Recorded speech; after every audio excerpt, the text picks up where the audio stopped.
You know what's funny? Before becoming a mom, I used to think saving money was just about discipline. Then motherhood happened. Diapers happened, emergency hospital visits happened, random M-Pesa requests happened, and suddenly every 100 bob had a job before it even entered my account. So when I tell you I saved 40,000 in just 3 months as a Kenyan mom, trust me. It was not because I'm rich, it was not because I earn millions, and it definitely was not because life became cheaper in Kenya. I had to completely change how I think about money. And in this video, I want to show you the exact system I used as a woman, as a mom, and as someone who used to struggle with impulsive spending and financial stress. Because honestly, a lot of women are silently drowning financially, and nobody teaches us personal finance in a way that actually fits motherhood. So today I'll show you how I budgeted, my M-Pesa tricks that changed everything, the saving habits that actually worked, and the mistakes Kenyan moms keep making with money. And yes, I'll show you real numbers.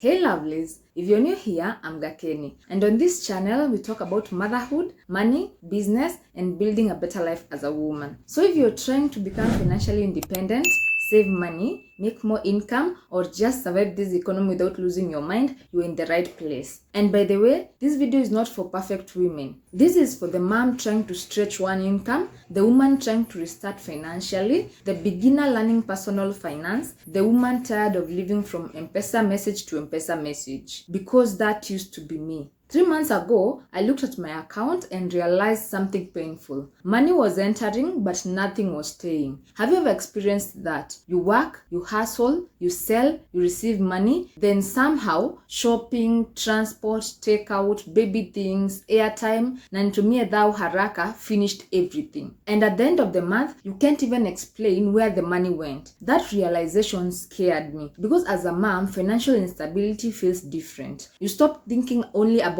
yourself. Now you're thinking, what if there's an emergency? What if school fees comes? What if business is slow? What if my child needs something urgently? That fear forced me to become intentional. Not motivated, but intentional. Because motivation disappears after 2 days. Systems are what save money. The first thing I did was painfully simple. I tracked every shilling. And let me tell you, that one shocked me. I realized I was leaking money in small places, not huge places. These small places were daily snacks, random online shopping, sending money emotionally, convenience spending, I deserve it spending, yes, kujirudishia shukrani. The dangerous thing about small spending is that it feels harmless. 200 here, 300 there, 500 somewhere else, but by the end of the month, that's thousands. So for 1 month, I wrote everything down. Every M-Pesa transaction, every cash expense, every withdrawal, and suddenly I could actually see my patterns. This is where most women fail with personal finance. We budget money we haven't tracked. You cannot fix what you refuse to measure. So how do you write everything down? One, you can use your phone's notes app, or you can keep a notebook for your financial records only. Now let me show you exactly what helped me save 40,000 in 3 months. One, I paid myself first. The moment money entered, I removed savings immediately, not later. Because I'll save what remains is the biggest financial lie. Nothing remains. So I automated the habit mentally. Income enters, savings leave first. Even if it was 500, 1,000 or 3,000, consistency mattered more than the amount. And honestly, one thing that helped me stay consistent was making savings feel like a game instead of a punishment. Because let's be real, most people fail at saving money because it feels boring and stressful. So instead of saying, I need to save a huge amount, I started doing small savings challenges. Tiny challenges like saving specific amounts weekly, no spend days, M-Pesa lock challenges, random 100 bob challenges, increasing savings slowly every week, just to mention a few. And over time, those small habits built real money. That's actually why I created my 100 savings challenge collection. Not because people are lazy,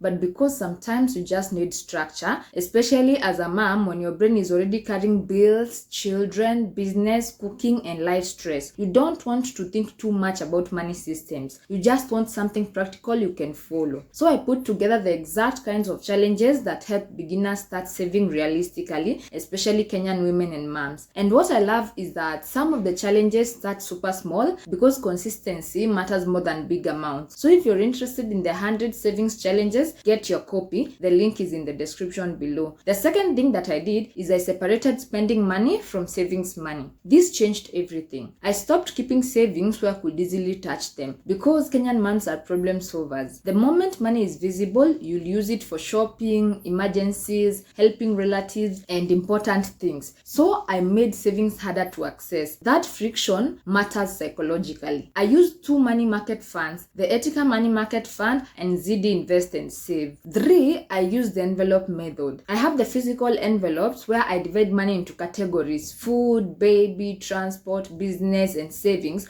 because real envelope equals real cash, which equals real limits. And once a category is finished, it is finished. No stealing from savings, no topping up, no I'll borrow and return later. It feels simple, but that's exactly why it works. This helped me and still helps me stop emotional spending, because when you physically see cash reducing, your brain behaves differently. You become more intentional. You start asking yourself, do I really need this, or am I just used to spending? And over time, I realized something important. The envelope method works best when you can actually track it consistently. That's why I also started using a budget binder to support it, because as a mom, life is already busy. You don't want to rely on memory or guesswork with money. A simple budget binder where you can write, plan, and track your envelopes makes the whole system more stable. If you're the kind of woman who feels like your money disappears the moment you receive it, then you need something that brings structure and visibility. I actually put together a budget binder designed for moms and women who want to finally take control of their spending without stress. I'll leave the details below the video so you can check it out if you want to start organizing your money in a simple, practical way. 4, I reduced invisible spending. This one hurt me personally. I realized convenience was eating my money. Things like unnecessary deliveries, too many takeouts, impulse TikTok purchases, and random supermarket walks. Sometimes you don't need more money, you need fewer leaks. Here is something nobody talks about in personal finance for women. A lot of us spend emotionally, especially moms. When you're overwhelmed, tired, stressed, or burnt out, spending feels comforting. Let me buy something small, let me reward myself, let me enjoy life kidogo, and there's nothing wrong with enjoying life. But I realized I was using spending to cope emotionally. That awareness changed me. Now before buying something, I ask, is this improving my life or improving my mood for 10 minutes? That question alone has saved me so much money. If I started this journey again, here's what I would do earlier. I would learn personal finance sooner. I would stop trying to impress people. I would stop competing online. I would create multiple streams of income faster, and I would build emergency savings earlier, because financial peace is underrated. The confidence that comes from knowing I can handle emergencies, or I have savings and I'm becoming financially stable, that feeling is powerful, especially as a woman. And listen, 40,000 may not sound like a lot to some people, but for me, it represented discipline, growth, awareness, and change. Because the hardest part of saving money is not mathematics, it's behavior. And if you're a Kenyan mom watching this, I want you to know something. You do not need to earn millions to start fixing your finances. Start with awareness, systems, and small consistency. That's how financial independence starts, not overnight success. One intentional decision at a time. So I want to know in the comments, what is the hardest thing about saving money as a woman or a mom in Kenya? And if this video helped you, subscribe, because on this channel, we are learning how to survive motherhood, build businesses, manage money, and become financially independent together. And remember, a woman who understands money changes her entire family's future. I'll see you in the next one. Bye bye.